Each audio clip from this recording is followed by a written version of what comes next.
अपने सदगुरु मौला का जितना शुक्राना किया जाए उतना कम है। परम पिता परमात्मा वो सदगुरु मौला जो इंसान को जीने की राह दिखाता है, जो इंसान को इंसान से भगवान तक का रास्ता तय करवाता है, जो इंसान को जीते जी परमानंद से नवाज देता है, जो इंसान को उस इंसान को जो पीर फकीर की सुन के अमल करे, कण कण में जर्रे जर्रे में अल्लाह मालिक के दर्शन करवा देता है, ऐसे मुर्शिद कामिल सदगुरु मौला का जितना शुक्राना किया जाए उतना कम है।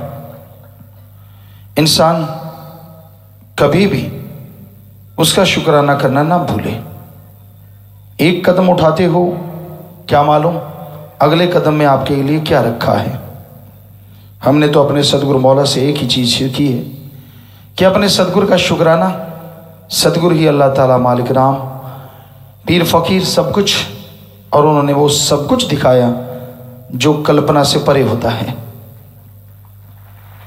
हर इंसान उसे देख सकता है, हर इंसान वो परमानंद ले सकता है।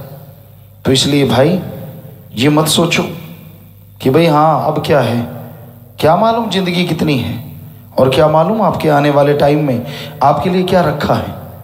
उसका शुक्राना करते रहोगे तो पहाड़ कंकर बनते जाएंगे, वरना क्या मालूम कौन सा पहाड़ आन पड़े और लेने के देने पड़ जाए। इसलिए अल्लाह का, वाहिगुरु का, राम का शुक्राना करना ज़िंदगी में कभी ना भूलो। हार्ड वर्कर बनो, ये तो हर धर्म में कहा है। मेहनत करो, कड़ा परिश्रम करो, आगे बढ़ते चलो, क्योंकि हिम्मत करे अगर इंसान तो सहायता करे भगवान। हिम्मत मर्दा मद दे खुदा। हिम्मत तो आपने करनी ही करनी है, क्योंकि अगर आप मेहनत नहीं करेंगे तो भगवान जी मदद कैसी करेंगे और किस काम की करेंगे। इसलिए अच्छे कामों में, नेक कामों में मेहनत करो, आगे बढ़ो, ताकि मालिक की कृपा दृष्टि के आप काबिल बने, उसकी दिया में रहमत को हासिल करें। लेकिन उसका शुक्राना करना कभी ना भूलो, क्योंकि वो अपना शुक्राना कभी नहीं लेता। जो मालिक का शुक्राना करते हैं, मालिक उन्हें और खुशियों से नवाजते चले जाते हैं। लोग भुला देते हैं सब परोपकारों को, भूल जाते हैं अपनी औकात, अपनी उन तमाम चीज़ों को जो मालिक ने बख्शी होती हैं। इंसान आदत बना लेता है, जो मालिक ने रहमतें की वो भुला देता है, जो नहीं मिल रहा उसके लिए चिल्लाता रहता है। नहीं, कभी नहीं। हमें हमारे जन्मदाता पिताजी ने, बापूजी ने यही बताया कि अगर कोई एक कदम भी आपके लिए चल पड़ा तो याद सारी जिंदगी उसका गुण कभी भूलना नहीं। और वाकई यही इंसानियत। सदगुरु मौला के चरण में आए, उन्होंने तो कहना ही क्या है, सब कुछ उन्हीं का बताया, सब कुछ वही करवा रहे हैं। पर वो एक इंसान होते हुए भी उन्होंने ये बात कही कि हमारा तो यही असूल है ख़ानदान का। वाकई यही असूल हर इंसान का होना चाहिए कि आपके लिए अगर कोई एक कदम, एक खाने की कौर भी खिला दी, आप कैसे भुला देते उस गुण को। वो खाने की कौर जो ज़िंदगी और मौत के बीच ढाल बन गई, वो पानी की घूंट जो ज़िंदगी दिला दे, अरबों रुपए से भी बाजार से उस क्षण खरीदी नहीं जा सकती। तो इसलिए भाई सतगुरु के परोपकार, उसको तो जीव कभी भुलाए ही ना, क्योंकि सतगुरु मौला ऐसे परोपकार करते हैं और कभी एहसान नहीं जताते कि मैंने तेरे पे परोपकार किया। हाँ, ये जरूर बताते हैं कि अगर तू बुरे कर्म करता रहा, किए गए परोपकार तो कोई बात नहीं, पर आने वाले भयानक कर्म तुझे भोगने पड़ेंगे, फिर मत चिल्लाना। तो इसलिए अपने सतगुरु मौला का शुक्राना करते रहो, ज़्यादा फन्ने खा ना बनो, क्योंकि नन्हे खा बनते देर नहीं लगती। जो इंसान अपने आप को फन्ने खा, मालिक को गालियाँ निकालते रहते हैं, परवाह नहीं करते, फिर कोई पता नहीं लगता। क्या पता वो जुबान ही बंद हो जाए जिससे गालियाँ निकाल दो, क्या पता वो कदम बंद हो जाएं जिनसे आप चल चल के दूसरों को यूं रिझाते हो।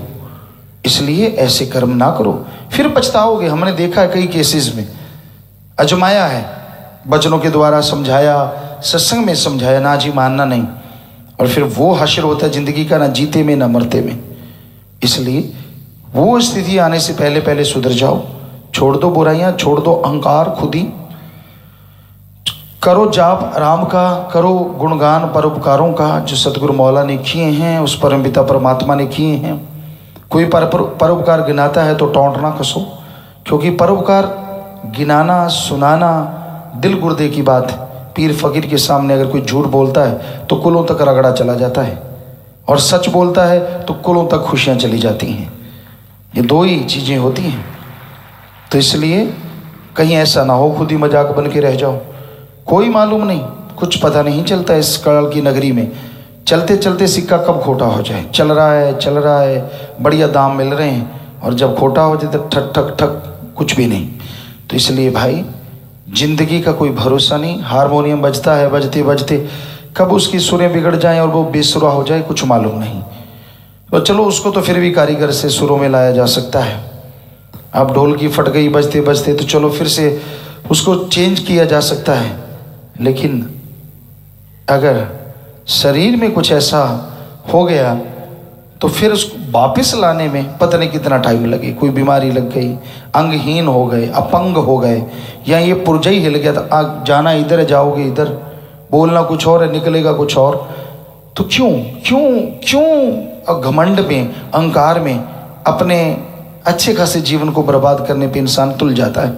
तो कभी भी कोई बुरा कर्म ना करो, कभी भी किसी को बुरा ना कहो। तेनू यार नाल की, तेनू चोर नाल की, अपनी निवेड़ तेनू होर नाल की।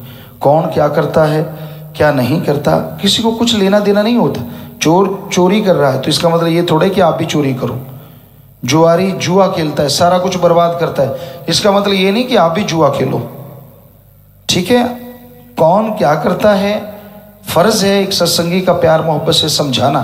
नहीं तो आप अपने बारे में सोचो कि खुद में जो कमियां हैं उनको दूर कर लूं, इतना ही काफ़ी है।